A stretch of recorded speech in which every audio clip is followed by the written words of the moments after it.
Saturday Night Live, The Things We Did Last Summer special, originally aired on October 28th, 1978. Hello and welcome to SNHell. My name is Keith. With me, as always, my good buddy Matt. Hello, Matt. Hey, Keith. This is our last stop before we jump into season 4. Yeah, that's pretty wild. The Things We Did Last Summer, this was a special. It actually aired the first week Saturday Night Live was off. So we are kind of looking at this one out of sequence. Because the special talks a lot about the summer before, I figured we could do it as a little segue into the new season. Sounds great. Makes sense. And I always like these little special features. And we've got a bunch of mini episodes up there if you're interested in checking them out. And I actually reviewed American Hot Wax, and then Matt and I also reviewed Animal House. Yeah, about that American Hot Wax, I was like, I feel weird in a way that I didn't just do it. But then I'm also like, wow, I really probably wouldn't have liked it. It really probably just would have been a drain on me. So I felt quite conflicted. And there's so many movies that these folks are in that aren't of the style of the show. In order for us to get together for 2 hours to review like something Robert Downey Jr. does in the 80s just doesn't make sense. But if I have an hour to doing it, I'll do it, right? Sure. There's a lot of stuff I wanted to cover because the business side of Saturday Night Live is all over the place in that summer break. There's a lot of moving pieces. So I thought maybe I could run through some stuff that's going on to see what they really were doing last summer, if that makes sense to you, my friend. Oh, it makes lots of sense. And I love it. I love the shoot stuff, the BTS. And I try to avoid some of it because, I mean, we're not here to like, I don't know, we do make references and even the odd joke every now and then. But if the show becomes, you know, what were the personal lives of the folks, we're definitely going to get sidetracked. But also we only have certain sources. Like some people have not said anything, you know, and some have said a lot and blah, blah, blah. Some are not here to speak, you know. Touche. Ain't a gossip rag. It's a public service. So I just want to give my sources. These are also a lot of awesome books that are out there on the subject. Tom Davis's book, 39 Years of Short-Term Memory Loss. Great memoir written not too long before he passed away. Lorraine Newman's May You Live in Interesting Times. That's over on Audible. I've listened to it a number of times. It's fantastic. And it's so awesome Lorraine is narrating it. Alan Zweibel's Laugh Lines, another good book. And then Doug Hill and Jeff Weingrad's Saturday Night Live, a backstage history of SNL. Or sorry, Saturday Night, a backstage history of SNL. And, of course, James Andrew Miller and Tom Shale's Live from New York book. That one we probably talk about all the time. That's the only one I have. I recommend them all if you have Audible. If you're an Audible user, I think they're all Are they all on Audible? Yes, I believe so. Oh, no, sorry, not the Doug Hill, Jeff Weingrad one, the backstage history, but that's that I have the Kindle version. Oh, and I guess I listened to Jay Moore's book. Does that count? Well, yeah, it certainly does. Not for this. It was pretty interesting. There's a few names that are going to keep popping up going forward that are kind of new to the story. Fred Silverman, is that a name that rings a bell to you, Matt? Absolutely rings a bell, yes. But Yeah.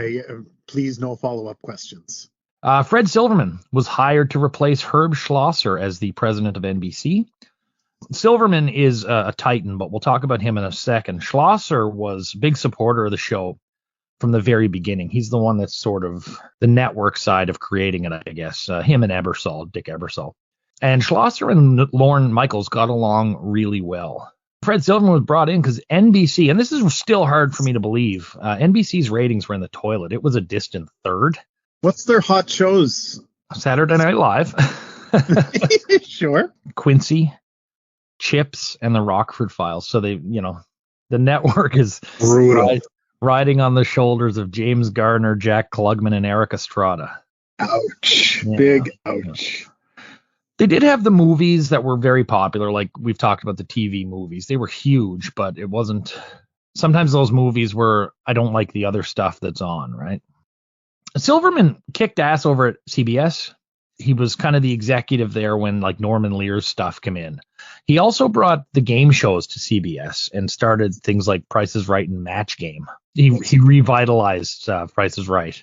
And love me a game show. And Freddy from Scooby-Doo is named after him. Oh, that's fun. I didn't know that. Sometimes the actual numbers don't matter as much as the demographics do. The demos, yes. Yeah. Yeah, so it was Fred Silverman that was responsible for the 1971 Rural Purge on CBS that booted shows off like, Beverly Hills Billies, Green Acres, Mayberry RFD. Yeah, get rid of those because the demos are not favorable, I guess.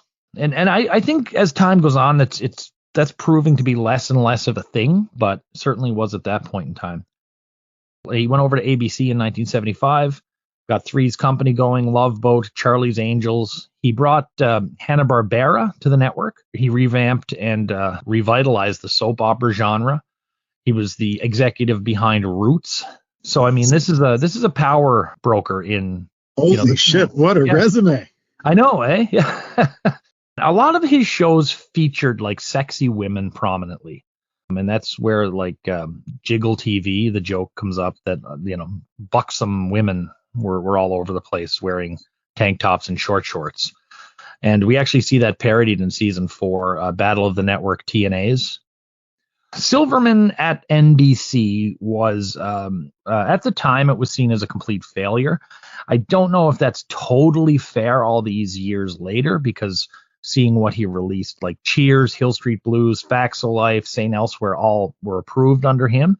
He brought David Letterman to NBC in the first place. The news division exploded. The next generation of leaders came in under Silverman. I think he did a lot of good when you look at what he accomplished while he was there. But at the time, it was seen as he tanked. He didn't get the hat trick he wanted. But as far as Lorne Michaels and the folks at SNL were concerned, this was a new guy. It wasn't Herb Schlosser, who pretty much I don't want to say let them get away with everything, but who was very hands-off with the show in a lot of ways and just kind of let Lorne run it. Yeah, that's what you want. Saturday Night Live really starts taking shots at Fred Silverman right away. The Frank Zappa episode has a famous thing where John Belushi starts playing Fred Silverman. Were they jumping a gun? No, I wouldn't say they were, because he starts trying to do things soon as he arrives in May. They do shoot some pretty nasty. Over the next 4 years, he takes a lot of hits from them. And there's a great line. We'll cover it later on. But at first, it's John Belushi playing Silverman. And there's a lot of jokes at his expense. And years later, there's a very famous bit that comes from Al Franken. And Fred Silverman said, I didn't mind John Belushi making fun of me because he's talented. While the network is in a complete tailspin and just doing completely shitty, he's got this wonderful little show that's getting high ratings in a weird time slot that the kids all like, called Saturday Night Live. And as one place put it, I think it might have been the Backstage History book, Silverman saw Saturday Night Live as a potential source to help him bring primetime back to where it should have been. Silverman didn't really get the show, and late night was not really a big concern of his. And I can understand that. If you're being killed in primetime, it doesn't matter how good Carson is doing, right? Yeah, no, it's totally irrelevant. You gotta hit the big spots. You gotta have a strong core. Mm-hmm. And he doesn't look like he'd enjoy the show. No. One of his solutions to getting primetime back up was to put on a few primetime specials, the best of from the first few seasons, which did extremely well. He was sort of appropriating Saturday Night Live strengths and using it, which was brilliant maneuver, really. It also fixes up some of the Mandela effect for folks who remember Bill Murray and Chevy Chase being on the show at the same time. Yeah, they're getting highlight reels in primetime. So exactly. You just remember that as the show. That's right. He also offered Gilda Radner her own primetime variety show. They got into chats about that. I remember reading that. Yeah, maybe. And you know what? Oh, yeah, maybe it was in the Love Gilda. No, it was probably in the book. It's a few places, yeah. They even come up with the catchphrase, Wednesday night at 9 is Gilda time. So NBC was ready to announce that Gilda was getting her own show in January of 79. When Lorne turned the show down on behalf of Gilda. They were both at the meeting, but as they say in the Backstage History book, Lorne did all the talking. Gilda sat there looking at the floor. I want to talk about that. It's later reported that Gilda broke down to somebody saying she was too overwhelmed at the process of trying to do two shows at once. Didn't want to turn down her own show. And by her own show, she would have owned half of it, like Lauren, I think, owned the other half. But she said she didn't want to break up the community. There's a lot to unpack about Gilda here. I think there's an undying loyalty to Lauren. There's also, I don't want to get too psychological here, but there's a father figure type thing going on here. And Gilda like lost her father at a young age, and she was always clinging to men. There's a lot, I think, psychologically going on here that I don't know. I don't want to speculate that she just didn't stand up to Lauren or she didn't stand up to Silverman, but there's something weird from the Gilda perspective. What strikes me as it's kind of a sad story. Gosh, why did she always have a rough time? She sure did. Seems like I don't know, in hindsight, and it's easy for us to sit here and look back, but I mean, once you see her post Saturday Night Live career, you might have thought she might have just went ahead and did this. And then it's, the post Saturday Night Live career, it's there's sometimes you have to read between the lines, but Gene Wilder was next. He kind of, I don't want to say controlled her, but there are stories out there of him not being particularly welcoming to Gilda's pre-existing friends. And maybe that's for good reason. There was a lot of train wrecks come out of that community. Yes, touche. Could have been overly cautious, whatever. We weren't there. It all tracks, It's all so easily applicable to what we already. Yeah, just last night I watched it finally. Vice, The Dark Side of Comedy, is the last episode of season 2 is about Gilda. Oh, how was it? It's great. Yeah, it's great. Rosie Schuster's there talking, so someone who was on the ground. And I think Rosie Schuster's really become she's one of the ones that I find it gives a very unfiltered look at the show. It's not filtered through protecting myself or anything. I find Rosie Schuster is one of the best, quote unquote, elder statesmen for shooting straight. That's good to know. Yeah, check it out for sure. I like those shows. Yeah. So by December of 1979, Gilda has turned down her show for whatever reason. It was done at the last minute. In response to that, Fred Silverman was absolutely pissed at Lorne Michaels because Gilda may have been the one to save primetime. She was, quote unquote, dangled in front of him and then snatched away at the last minute. It's tough to hear her treated like such a commodity between these fellas and not really have a sense of what she wanted or what was going on with her. And the other element too that I didn't mention in here, and I should have said it earlier, is that she was looking at another few years on television and Hollywood was calling. So there's just another couple names that I'm just going to throw out here because they do come into play later in our timeline, much later. 1977, Brandon Tartikoff was brought over by Dick Ebersol. Ebersol was the VP at the time of late night programming, and he also has some claim to the creation of SNL. He brought over Tartikoff, who was like this wonderkind of television, and Ebersol himself was fired by Silverman not too long later. So you must know the name Tartikoff, right, Matt? I sure do know the name Tartikoff. There's a dynamo of TV and a future host. He will host the show. I didn't know that. Yes, he was battling cancer, and him and Ebersol were friends for a long time. Tartikoff was quite the ham. Ebersol said a good way to make his buddy feel better. He's definitely one of those people, though. But if I recall, he's actually quite good. I'm looking forward to that. What decade is that? 80s, mid-80s. Well, so we've got Tartikoff, we've got Ebersol, but another name that's in the show, working on the show as talent coordinator, is Jean Domanian, who's been there since halfway through season 1. Not much about Jean right now, but it's just she's in the house, I recognize that name for sure, too. Yes, she's Lauren's successor for a brief period. That's probably why I listened to that history. So that's the business end, but there's stuff going on with the cast. So first off, July, we've talked about it, Animal House, huge success. John Belushi is suddenly a huge star. He's on the cover of magazines. #1 movie in the country. That was that an unexpected big hit? Belushi was one of the few that really believed it was going to be huge. There's a story about Donald Sutherland not taking the box office percentage, stuff like that. At the same time, he and Dan Aykroyd are working a lot on Blues Brothers related stuff, including opening for Steve Martin for 9 nights at the Universal Amphitheater. And they recorded their album to come out in December. Blues Brothers is exploding, and naturally, it's already starting to cause some friction on the set of SNL. Belushi's focus is starting to drift away from the show. Aykroyd's to a certain degree, but Belushi was more the creative force on that. And I remember, even as a kid, I remember the retrospectives about the Mania and all that. You know me, I just can't get into that business, but I sure remember the nostalgic phenomenon of it. Also in July, Foul Play with Chevy Chase opened. Now, Chevy hasn't been on the show in a while, and the movie wasn't the success that Blues Brothers was, but it did extremely well, and that just furthers people's suspicion that maybe these SNL kids could do something that might make us a little bit of money. Is it funny? Do you think I'd like it? I think we should watch it together. It's Hitchcockian, but it's comic. Okay.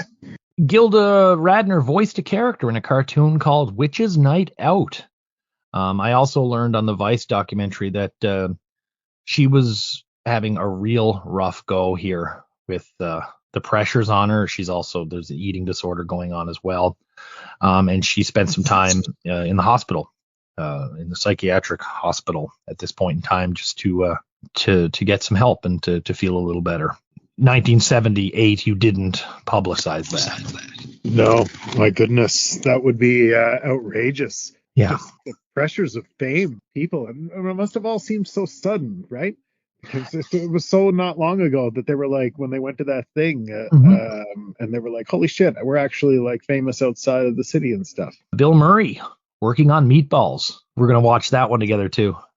Wait, I've never seen it. Lorraine had finished American Hot Wax. She's got some things in the hopper, but I think the issue with Lorraine was that she missed Los Angeles. She was not a New York lover and was terribly homesick while she was working on the show. So I know she traveled because it comes up in the special we're about to cover. My point is, though, by the end of season 4, everyone but Garrett had movies in pre-production. Even Jane? Jane's movie is How to Beat the High Cost of Living. Is it a comedy? Yeah, it is. Starring her, Susan St. James, and Jessica Lange. Jessica Lange, okay. Mm-hmm. And Susan St. James and her later go on to do Kate and Allie together. Of course. Yeah, Garrett has a bit part. And, I was thinking about Garrett the other day. He goes on to be busier than any of them. Good for him. Like, really, when you think about all of Garrett's credits, like, he's probably had more work than all of them. But he was, as we know, going through a rough time at this, and it's going to kind of peak. The Backstage History book does a great job of sort of talking about how Garrett had to watch Bill Murray come in and eclipse him. As we get a little later in our week-to-week coverage, it's apparent that there are some people that are sabotaging Garrett, undermine him. Like it's been something we've talked about throughout, but I think it gets mean-er before he leaves. Not looking forward to that. The numbers vary a little bit. I don't want to take one source over another because I don't know which would be right. But by season 4, the cast is making about $4,000 per show, just actors. They do get a bump if they're writers. I don't know how the business end works, but some places say the cast were actually grossing around $200K for the season. That's after rerun pays and that sort of stuff. Lauren was getting around $750K. And the shows were budgeted around $400,000 an episode. All of those huge jumps from season 1 when it was all shoestring and the actors were getting about $750 each. I remember Franken and Davis were splitting, I think it was $375 each a week. Oh, that's tough. Yeah. Tough start. But hey, good for them. They earned it. It's the grind to put on these shows. They're some of them are literally killing themselves, grinding this out week after week after week. They're doing the work. Yeah, they're doing the work. They're chasing that dream. And really creating an icon of television that still follows, their basic format, right? They set the template for sure. Yeah. So the writers got a significant raise. From what I can gather, Franken and Davis actually got a huge raise, and everyone else who writes got really pissed off. Favored Nations went into a degree, and the writers got the same raise that Franken and Davis got as well. NBC dumped some money into the 17th floor. SNL took over the vast majority of the 17th floor rather than just the chunk they had been using. Lauren gets his own bathroom. The offices now has showers and kitchenettes. My favorite bit about this season 3 to 4 negotiation was Ann Beats successfully negotiated a hospital bed to be put in her office. I would be getting a hospital bed before a raise. I would. You'd never have to leave. Some of them practically lived there, I'm sure. Mm-hmm. The show staff had ballooned, and some of the key players had assistants. Apparently, some of the assistants had assistants. And security people were now placed regularly to keep the press, fans, network, and just hangers-on away from the floor. Rockstar shit. Chevy's long gone. He's making movies. Michael O'Donoghue left at the end of season 3, and he's working on what's supposed to be, at this point, a TV special called Mr. Mike's Mondo Video. Marilyn Miller, whose Unique Pieces, that's the lunch counter one, and such, some of the best writing ever on the show, had gone on to other projects. Gary Weiss and Neil Levy gone to Hollywood. Those that remain have huge raises, some of the biggest stars in TV. In Belushi's case, he has the #1 movie and about to have the #1 album in the country, and he's on a really cool show. So I've been breaking down seasons 1 to 4 this way. Season 1 is like new kids, new style. Are they going to make it? Season 2 is finding out that they are stars. Season 3 is basking in that stardom. And season 4 is the chaos of being pulled in all directions. It can produce some wild stuff. So yeah. I'm very interested to see how it plays out on screen, in the comedy, in the sketches, because it has to. So throughout this year, Matt, I'm hoping you and I can watch Foul Play and 1941 and Meatballs. I'm down. Now that we know what they really did last summer, let's find out what they decided to tell us they did last summer with the Things We Did Last Summer television special that aired in October of 78. So what the hell is this? The one we watched is the version from the DVD. It cuts out Jane's segment and a lot of music, proprietary music that was used. Jane's bit, she did a segment from Memphis, and Memphis was very warm, and the city police and fire department were on strike. The National Guard had been called in, and there were a bunch of people coming to Memphis to celebrate or perhaps mourn the 1-year anniversary of Elvis's death. It actually sounds like what would have been the best segment of the show. Yeah, so did they even shoot it? Like, what happened? Oh, yeah, it was shot. We just don't see it on our version. It was cut out, the DVD version.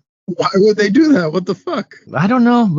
It was cut and re-aired a few times, so this is like an hour format. The original would have run the full 90 minutes. So yeah, there's little bits cut out throughout as well. There is a full copy of it out there somewhere. Maybe we'll get to see Jane's segment somewhere down the line. I'm interested. But it sounds awesome. But apparently with all the stuff going on, Jane just kept commenting on how hot it was or how warm it was out and just ignored it.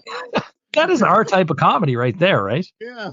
The whole thing was directed by Gary Weiss. A writer credit was given to Don Novello. I don't know why Novello only gets the writer credit. Apparently there was a few other folks that helped out with this on the writing side, and a lot of stuff was actually done by the performers themselves. I was going to say that the performers' fingerprints seem to be on the couple of these, especially. Yeah, very much so. Yeah, the best part of this, and I'm gonna let the thousands in on something behind the show. Matt, how many times a year do we see each other in person? About 3, maybe 4? Yeah, about 4 would be a safe number. Yeah. Yeah. Once you get into the fringe stuff, well, we really, that's our peak season, of course. Yeah. So outside of September, I might see Matt maybe twice a year. I got to drop the DVD off to you the other day, so we actually got to see one another in person. It's true. Yeah, we go right to the show here. A really weird theme song sung by Bill Murray and Gilda Radner. It was quite silly. And then we get some title cards of the cast. Well, and initially it feels to me to be a very low budget affair. The DVD makers spent no money remastering this. This is cheap Canadian stuff, and I say Canadian with a heart around it. Not much money was spent on the production for this. Fun song right away. Yeah, I loved it. It was almost my thought was that it was like public access TV retro vibe, and it was such a cool introduction. It's like the most 70s sounding intro song I've ever heard. Like they just plugged it out on a little Casio. Well, I mean, when I first saw this, I hope you get the reference, but I was like, was this produced by CHCH at Hamilton? Yeah, I get the reference. So we go to the first one we're going to see is the Gilda Radner part. The first part shows a bunch of people lining up to get in somewhere in a New York City setting. Gilda says she enjoyed people asking questions about her and people just being curious. But then she said people started calling all the time and then showing up at her house. It got really out of hand and she just stopped enjoying it and started to hate the attention. So what she's decided to do was for $1, you can get a tour of her apartment and she'll bring 7 people in at once and take them around her apartment. So we see Gilda in an apartment, we assume it's hers, collecting money and welcoming people in. Once everybody's in the apartment, she runs up the stairs and does a big entrance and slides partially down the rail. She said she's lived here for 2 years, but the folks will only be there for about 5 minutes.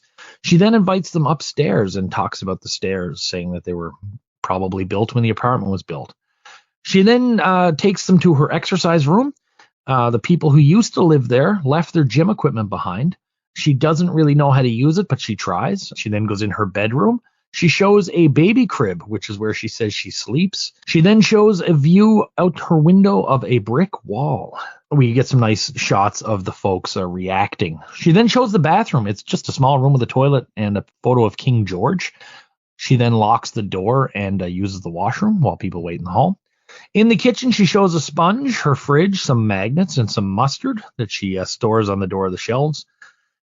She shows the butter setting. Now, I remember these butter settings in the fridge where you could sort of turn a switch and it would make your butter soft. It would keep the butter crisper, I guess, a certain temperature. She then takes everyone outside to a patio garden. She invites the folks to take a leaf as a souvenir from one of her trees. She shows a barbecue and then refers to the mustard that she stores in her fridge. She then takes folks up a ladder to the roof where there's this huge gymnasium with a basketball court. It appears to be some sort of dome. She's asked how much it costs, and she said it costs about $250 a month to live there. They think that's a ripoff, but she says it's a bargain for New York City. Incidentally, the price inflation, that is $1,214.31 a month for an apartment with a basketball court in New York City. Gilda then sinks a free throw. She shows where she keeps her animals. We then get a cut to a bunch of like ibexes, I think, running through the Serengeti.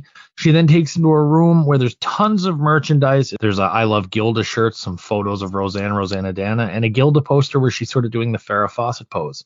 She also has bags of the leaves and twigs from her backyard that you can purchase.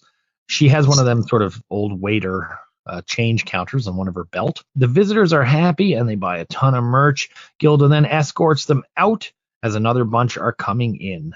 Matthew, how did you feel about this Gilda segment? I felt pretty good about it, Keith. I thought it was excellent and interesting television. To see Gilda, this is obviously, I mean, we talked about it in like the first half there, what a very real struggle she was having at the time. And so, with all this in my mind, it had very real gritty 70s vibes to me. She looked fascinating, kind of out of character. It looked, there was clearly no effort in hair, makeup, anything like that. That's just what she looks like. And it was interesting to see her like that because usually you don't. Her sliding into the banister was really funny when she was coming down the stairs. It struck me when she was talking to the people what a natural performer she was. Apartments that have stairs, I noted, are really wild to me. I'm not used to apartments with stairs. What a ridiculous apartment, which they'll, of course, continue to poke fun at. Her hanging off the equipment might have been my laugh of the segment when she flexed after hanging off. It really felt unscripted when she was going through the fridge. She's like, look, here's some prepared mustard. I really liked the whole thing. I thought it was a good spin on her feeling invaded in her private life. Really smart and well done. Well, wait, I'd be remiss if I didn't note that when she put the coin thing on to sell her merchandise, what a cackle. And she was selling charcoal burned in the presence of Steve Martin. It's just brilliant. I thought it was awesome. I loved it. I was a little up and down with it. Some of it I really enjoyed. Some of it I didn't. I wish there were more reaction shots of the people that were there because they were just blown away. Because it was Gilda's twigs, they were fascinating. She definitely did a great job taking them through and showing. And I don't imagine that was her apartment. I don't know for sure, but I something tells me it wasn't. Probably not. But yeah, it was a fairly good segment. I wasn't as big on it as you were. I wrote at one point that this is definitely unscripted, but not in a good way. I then retracted that. So yeah, the stuff outside was funny too. Yeah, there were when they did the big circle around the table. Yes, yeah. Our next segment, we follow Dan Aykroyd and John Belushi. This is just basically clips from the Blues Brothers concert shot September 9th, 78, when they were opening for Steve Martin. So we hear Hey Bartender, which we saw during the Steve Martin episode, and we get Rubber Biscuit, which is a song originally by the Chips from 56. It's a nonsense song Dan sings lead on. Interesting take on the song, and it shows Dan Aykroyd's technical ability. The original version of this also had at least two more songs. Soul Man and the Something Blues were also there, but I think there were more than just that. This is just basically a Blues Brothers concert. Both of their comic talents not really on display. This could have been two other fun segments if they weren't doing this Blues Brothers thing. And I thought we got one of Belushi's best cartwheels and one of Belushi's worst cartwheels on that stage. Matt, I can't imagine you're big on this one. No, I was when you said the original version had like a few more songs. I was like, oh fuck, dodge that one. It's just not for me, and I thought it was a missed opportunity to do something cooler with the time. I guess like it didn't need to be a concert segment. I think it was out of place with the rest of the program. Agreed. Yeah. We're now off to Bill Murray's segment. The title card reads "Somewhere in Pennsylvania." Bill Murray is driving an old car. He calls his mother from a payphone and tells her he sold all his stuff and bought a car from a Shriner, is on his way to try his hand at professional baseball.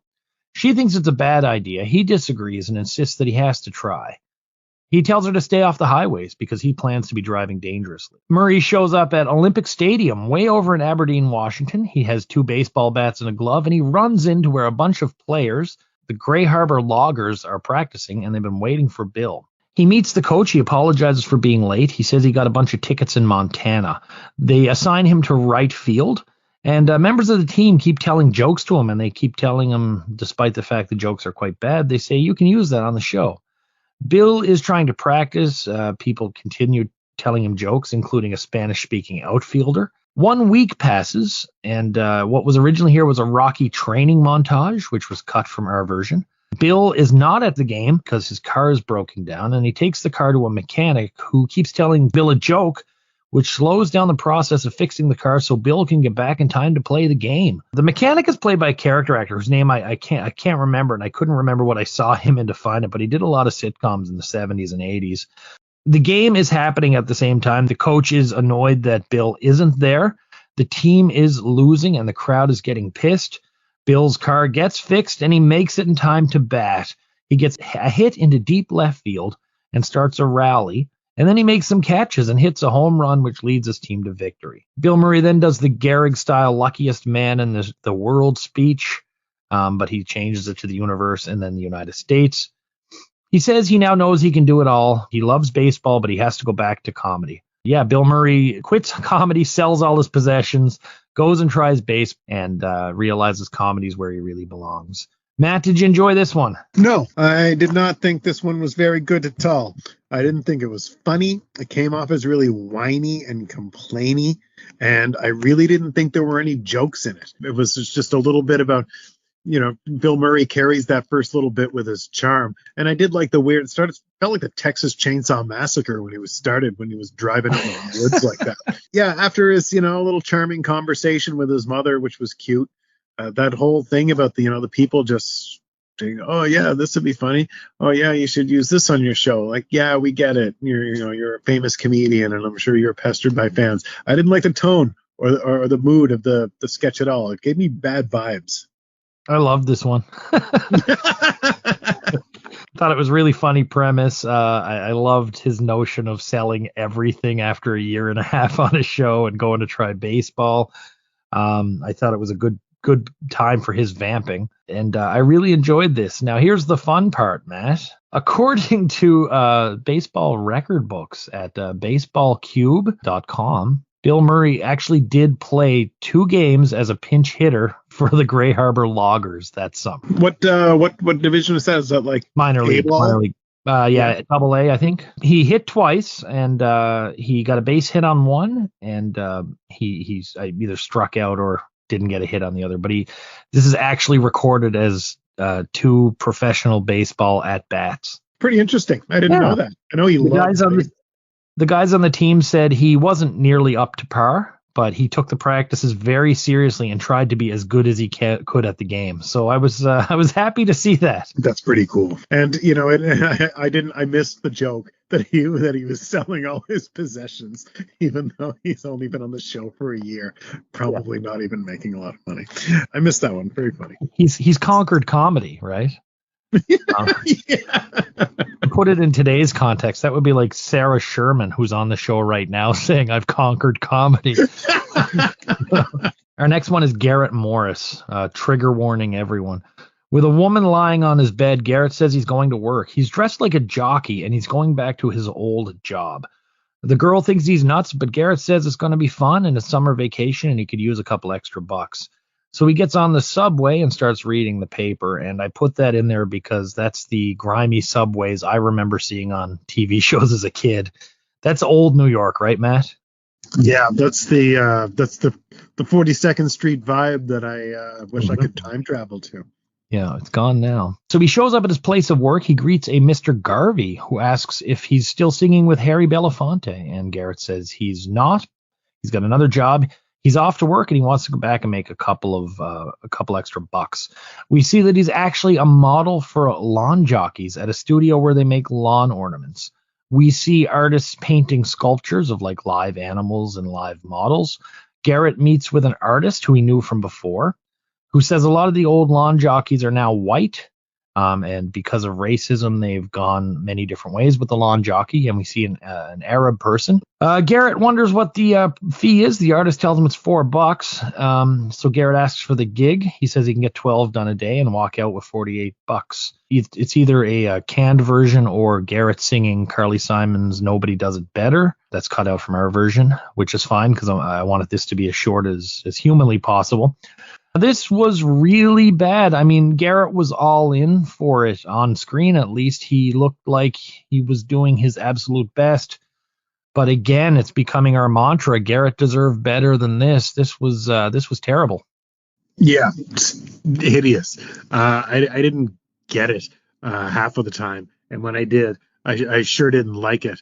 And yeah, I know he was trying to be funny with the jockey shorts and stuff, but I thought it was miserable comedy. Yeah, not acceptable, even then. Less said about that, the better, I suppose.